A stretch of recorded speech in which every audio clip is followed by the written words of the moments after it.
Ahoy hoy friends and enemies, and welcome to Something New. I enjoy watching challenge run videos like those by Nerbit and the late MittedSquad, so I thought for the hell of it I would do my own challenge run with one of my favorite games ever, Dishonored. So, today I ask the question, can you beat Dishonored with only the pistol? The rules are simple. No swords, no crossbows, no grenades, no throwables, no knockouts, pistol only. And that's for everything, for locked doors, for getting things out of the way, for anything. Pistol only. No sword. All targets must die by gun. Blink 1 only. This would be a powerless run, but there's a few things that will actually prevent me on that, more on that in a bit. Bone charms are fine, and lastly, I must get low chaos. The real challenge is getting the good stealthy times ending when the only tool I have is a lethally loud death machine. That's the challenge. Can I be sneaky when everyone can hear me do everything I do? And with that out of the way, let's begin. For those new to the Dishonored franchise, you play as Corvo Attano, the bodyguard of the Empress, and you are coming home after a mysterious plague has enveloped the city and everyone is in lockdown. Seems familiar. After being in awe of the water lift, I am greeted by Emily, heir to the throne and bastard child. She wants to play hide and seek, which is just a tutorial for the stealth mechanics, but I decline as it involves very little shooting people. But I do make a note of interrupting the High Overseer's portrait. I deliver the bad news that we will be entering extended periods of lockdown when all the guards vanish and assassins teleport in. I'm immediately given a gun and get to shooting. I get about 3 assassins in before I am force choked and the Empress is stabbed. Lady Emily has been kidnapped, and because of my reluctance to actually speak, I am arrested for the crime and have become dishonored. Ha! Corvo is sent to the interrogation chair where the main villains admit that they set me up, just before I'm about to be executed, but luckily, someone sneaks in a key with my morning toast and I escape. I refuse the offer to pick up a sword and go straight for the guards. Usually, this is a tutorial for knocking guards unconscious, but I can't do that as I can only use the pistol. I ran ahead to grab one, but unfortunately, 3 bullets, 5 guards, doesn't cut it. So after dying a few times, I successfully managed to sneak myself into the interrogation room where someone has just left a bomb. I followed the pipes to the door and hid as it exploded, running outside and jumping into the sewers. Inside the sewers, you are introduced to one of the game's major mechanics, hordes of rats. You are supposed to pick up and throw bodies to lure the rats away from the crank wheel, but that felt against the spirit of the challenge, so I just herded them away myself and then opened the door. This is followed by me shooting a corpse to dislodge him from the next crank wheel. I then unlocked the chest containing the key out of here and the folding sword and crossbow. 2 weapons I cannot be using in this playthrough. As I am running short on ammo, I forgo shooting my way out and just swim in the sewage canal until I make it to Samuel the Boatman, who informs me about the loyalist conspiracy that broke me out of jail, and aid to seek me on my revenge mission. I then proceed to spend the next 10 minutes stealing everything that isn't nailed down for money, because I'm gonna need it. I listen to the very respectable band of criminals who totally won't betray me, visit Piero, the game's shopkeeper, and the guy who upgrades your pistol, meaning we will be seeing him a lot this playthrough. I bought the starter upgrade, which actually gives you the ability to use more upgrades that we will be using. I think it also gives me piercing damage with my bullets. They show me to my room, which is actually larger and nicer than my real-life room. All it needs is a carpet, some furniture, and to get rid of the portal to oblivion. At this point in the game, the Outsider, a mystical chaos god from the dawn of civilization, bestows upon us his power. Unfortunately, the Void acts as a tutorial for Blink and is quite impossible to traverse without using Blink, so if you think this constitutes a failed state, go ahead. But I argue that since most of the game was built around at least having the first rank of Blink, I will consider it an exception and will simply use no upgrades or any other powers. I wake up and am given my first assignment. Kill the Pope. I reach the city and navigate my way around the guards. As I am still short on bullets, I want to avoid a frontal confrontation. I gun down 2 gangsters and shoot the window boards off to save a vendor called Griff. But all 3 pistol shots alerted the guards, and as soon as I left dialogue with Griff, I was stabbed to death. Attempt 2, and I shoot the gangsters, then hide. When the guards left, I discovered that somehow shooting the first gang member opened the door, saving me a bullet. Normally this is side quest involving the distillery and Dr. Galvani's apartment, but I skip over it since the rewards is just runes I can't use. But I still enter the areas for money and a bone charm. Once I sneak into the headquarters of the Overseers, think of them as the Puritan police force, I shoot one of them in the back of the head to rescue my co-conspirator, Martin. Using Blink, I can go over the rest of the Overseers who didn't hear me gun down their colleague, while they talk about the non-lethal option I will not be using. Something I didn't learn until much recently is that you can get onto a ledge outside of the building, allowing me to go directly to the office of the High Overseer. One thing I forgot to mention, I have a side mission to save Captain Kurnow, that's this guy, because Callista the maid is her niece. Convenient. I interact with the poisoned wine and spill onto the food? Why did I type food? I mean the floor, which makes a shattering sound.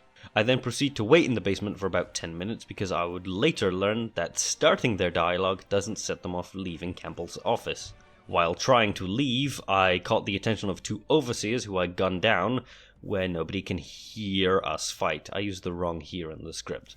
I trigger the targets into leaving the office, but since I chose to avoid interacting with any item I can pick up, I cannot hide the bodies. Rats appear from nowhere to hide the evidence, but only for one body, and as soon as they enter the basement, they spot the other body the rats didn't eat, because the rats vanished. And I got killed by the man I was trying to save. Next attempt, I make sure not to anger any overseers and leave a clean trail to the basement. Campbell opens his secret door and distracts Kurnow with his painting. I turn off the music so Kurnow witnesses Campbell in the act of trying to kill him. As I gun him down, Kurnow gives thanks and leaves entirely of his own accord, preventing me from having to pick him up and hide him in a bin. The painting was the one I ruined earlier. You can see where the side door was painted over. I fire a gunshot into the glass casing to loot some more valuables, and head into the backyard to make my escape. I snoop around for more loot and bone charms, and gun down 3 overseers to save another and his witch sister. I also inadvertently caused one to explode. He gives me the combination to the safe, but I head into the workshop first. In order to get in, I have to shoot the window, then hide, and once it was clear, I shot a glass jar containing the key to a cabinet with the armor upgrade. With all that out of the way, I headed down to the boat with Samuel, completing the mission. After another round of looting the pub, I'm awoken by a mission to search the sewers beneath the pub, which serves as a tutorial for a new type of enemy, the Weeper. The Weeper are people who have succumbed to the plague and have become zombies, and the higher your chaos, the more there are. Thankfully, because I am low chaos, there's only 2, convenient since I only have 2 bullets left. Admiral Havelock and Overseer Martin tell me my next job is to kill the brothers of Trevor Pendleton. Lots of family drama in this anarchist group. I then load up on upgrades, giving myself better armor, accuracy, and reload for all reliable, as well as the ammo capacity upgrade. With that, we are introduced to another obstacle, the Watchtower of Death. Since it's the same area of the city as before, I follow the course I took previously, where the gangsters from earlier say that they want my help. I ignore their offers, I just wanted to take advantage of them being neutral so I can loot them for ammo and money, as well as a bone charm, which had I done the quest for Granny Rags last time would have been surrounded by weepers. Taking the underground route, I find 2 guards accosting a woman for her ration of elixir, and while I tried to help her, she somehow got killed in the muzzle flash. Whoops. This pistol can act more like a shotgun sometimes. I go over the top of the buildings to avoid the second watchtower and enter the Golden Cat, which has now occurred to me that the office of the church and the brothel are right beside each other in the city. The initial plan was to rescue Emily, then once she's safe, cause a shooting in the whorehouse.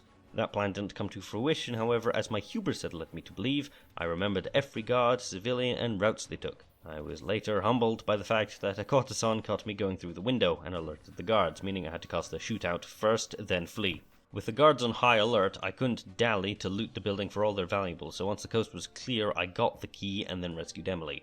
After we leave through the door, she teleports to the boat, saving me an escort mission past some weepers. According to the end stats, I killed 3 innocent people, despite only remembering killing 1. Perhaps the prostitutes got caught in the crossfire. No time to celebrate just yet, as I am sent on my 3rd mission, capturing Anton Sokolov. I upgrade my pistol to have another accuracy upgrade to hopefully avoid killing more innocent people. I also get reload too, as it makes me spin the gun after every shot. Being restricted in how I play actually makes me learn new things and discover new areas. Normally I power the rail and ride the cart past the guards. I won't pick up whale tanks, apart from that one time I had to in order to power Piero's drill, so instead I approached via the water and discovered a corpse of some money I never found before. To skip past the pylons, I go under and climb up the edge of the bridge and make my way over to the top to the whale tanks. Again, I refuse to pick them up as I feel it invalidates the challenge of making sure every problem is solved with gun, and proceed to shoot the both of them. putting the guards on caution but still undetected. I try to help this woman with her rat problem, but I lack enough bullets to kill all the rats, so I leave her to fend for herself. Skarlov's Riverview Mansion is actually pretty easy if you know to go through the rooftops, taking you directly to his greenhouse. Unfortunately, he is the only target who has to be taken in alive, and even trying to wound him by shooting him in the foot kills him instantly, meaning I have to knock him out and carry him to Samuel, failing the run. I make sure to loot what I can and leave. At least no innocent people got shot this time.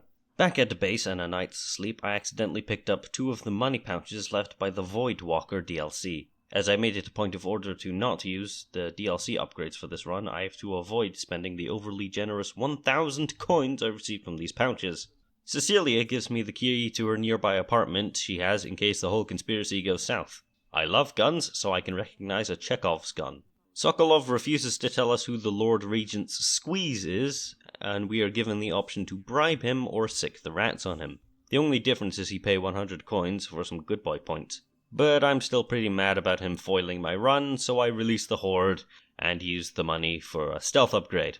He gives up that Lady Boyle is boinking the Lord Regent, but he doesn't know which one, so we attend a masked ball. I'm already wearing a mask. When I reach the district, a shootout with some weepers puts the guards outside of the Boyle estate on alert.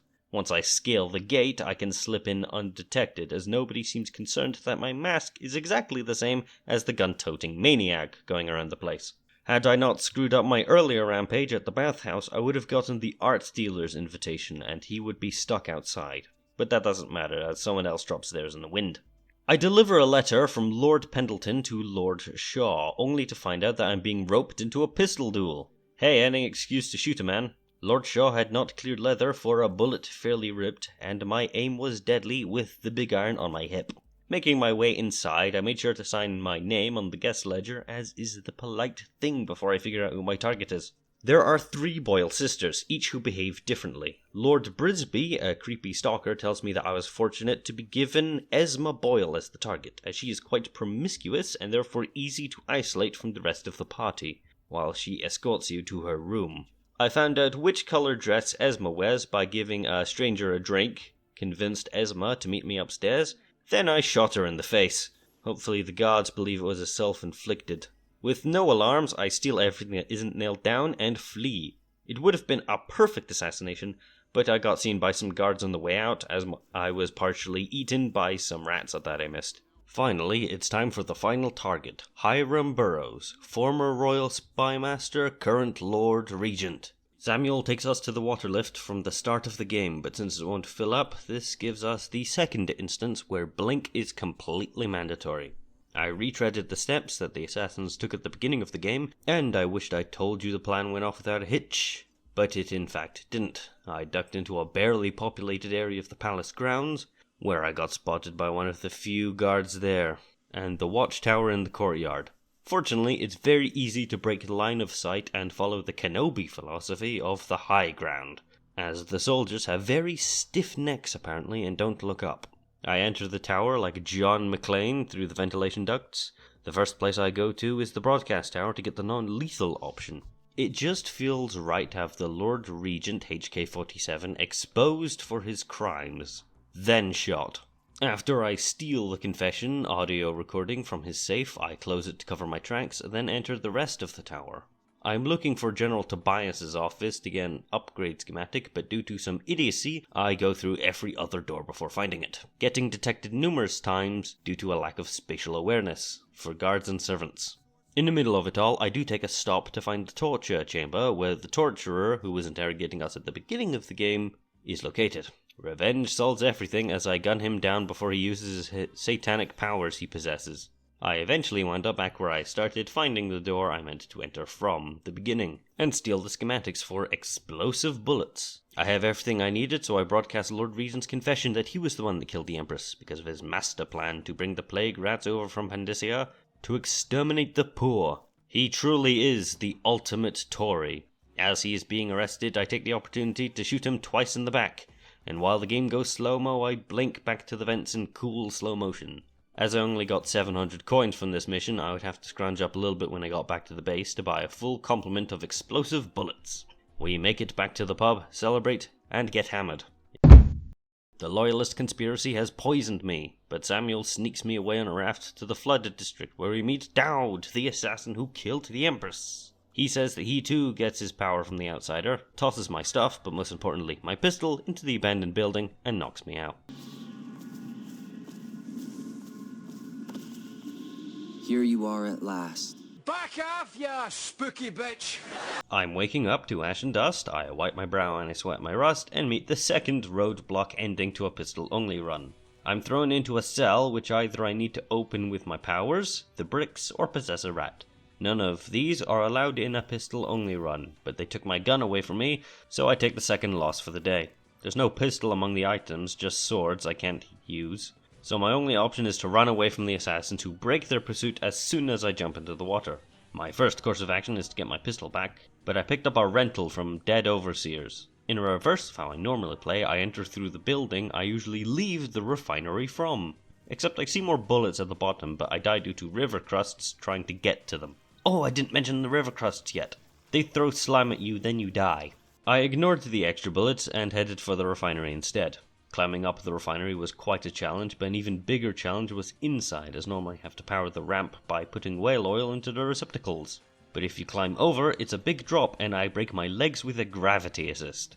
After realizing there's a chain I can climb down, I shoot some plague victims and get my pistol back. I made my way back to the start where I was surprised by some assassins on the rooftops. Fortunately, I pickpocketed the key to the assassin base. Getting into the base was rather uneventful other than this moment.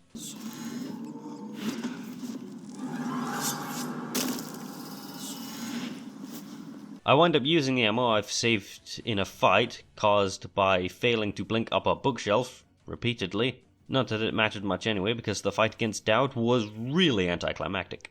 Seems that the combination of explosive bullet to the ass and regular bullet to the jaw caused it to skip the begging for his life portion of the fight. No time to argue, I just leave and try to make my way past the Rudshore gate.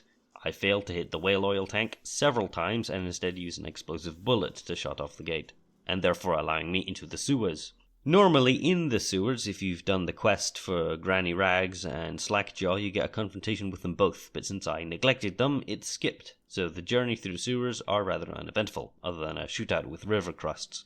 Final stretch now, we conveniently arrive in Cecilia's apartment and get told that the Loyalists killed everyone, except for Callista and Samuel, so basically just 2 people. There isn't a whole lot to this mission, it's just find Emily and talk to Samuel. Piero and Sokolov are trapped in the workshop and have a massive arc pylon they can use to eliminate every guard in the area. But that's a lot of non-pistol related work, so I just find Emily's note in my bedroom, talk to Callista, summon Samuel, and leave. We arrive at King Sparrow Island, where in high chaos it's night and raining, but in low chaos it's day and sunny, effectively completing the low chaos portion of the run. I don't need to worry about accumulating too many bad boy points and just let loose with a few more gunshots. I take the lift to the final area, the lighthouse, where a guard urinates off the edge before falling to his death. I let Havelock finish his soliloquy before approaching him. He lets me take the key without a fight, which is a lie, as the moment I pick it up, he attacks me. What's one more corpse? I open the door, rescue the princess, finishing the game and proving no, you cannot beat Dishonored using only the pistol. It was fun to play a game I truly love with a limiter, and it allowed me to discover new routes and locations I haven't seen before. When you get good at a game, you tend to follow the most efficient path, taking only the most efficient powers, but restricting myself to a stealth run with the loudest weapon in the game not only caused me to consider every shot, but how it can attract enemies, and the ammunition costs for breaking open wooden boards. I didn't actually kill a whole lot of people in the end, but the only things that ended this run were knocking out Sokolov and throwing bricks to escape. All in all, I still had a very fun time. Regardless, it's going to be an challenge video. If you enjoyed what you saw, please consider giving a like and more interesting challenges in the future. Feel free to subscribe to everyone. My name is Scotty, and I'll see you all in the next video. How can Nerbit talk so fast? Very good.